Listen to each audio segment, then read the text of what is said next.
Hello Hero মামা, আমার তো বিয়ার পিনি করছে, কসি কি করু? একা তো সেই খেতে আর ভালো লাগে না। রাত 3টা দিয়ে কল দিছো সেই আলাপ পারতে ঘুমাবে একটা। আরে না মামা, বুঝতেছিস না, বেদম ইচ্ছা লাগছে, সামলাইতে পারতাছি না। কি উপলক্ষে ইচ্ছা জাগলো তোর? মানছে দেখি সেরি কইরা বউরে আঞ্জা কইরা ধইরা শান্তির একটা ঘুম দেয়, আমিও ঘুমাবো একটা, ব্যবস্থা করবো একটা। আচ্ছা আমরা জানি কি হে পড়ি না, তো বিপদে আপদেই বেশি পড়ি। আরে কি নিয়ে পড়ালেখা করি এটা তো মন নাই। খারাপ স্যার একটু ফোন দিয়ে জিগে জিগা। Hello sir, hello. হ্যাঁ, একটা গুরুত্বপূর্ণ কথা স্যার, আমরা জানি কিসে পড়ি স্যার? রাতে 3টায় যেহেতু তুই কল দিয়ে জিগাইতাছস, তাহলে তুই আইলসে পড়স। এটা কোন সাবজেক্ট স্যার? এটা বিদেশি সাবজেক্ট, এটা করে মানছি বিদেশ জায়গা। ও আচ্ছা, তাহলে তো ব্যাগ গুছাইতে হবো, যাই। রে স্যার কি কইলো? না বলে আইলস দিয়ে বিদেশ যাও মামা, কংগ্রাচুলেশন। এটা কি, এটা সায়েন্স না কমার্স? সায়েন্সই দেবো।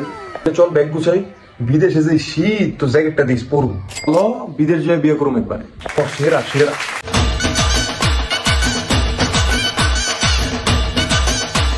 আমি আমারে কল দিয়ে করবো। হ্যালো হ্যালো আম্মু, হ্যাঁ আমি তো কালকে বিদেশ যেতেছি গা, ইফতার বিদেশ যাই করবো, দোয়া করো। হ্যাঁ, আর সেই রীতি মনে করে বিয়ে করে আয় করবো। আর আমার শীতের কাপড়টা ওর মাইন ছেড়ে দিয়ে দিব। হ্যাঁ, বউ আনলে এই লাগতো না, বুঝছো? ঠিক আছে।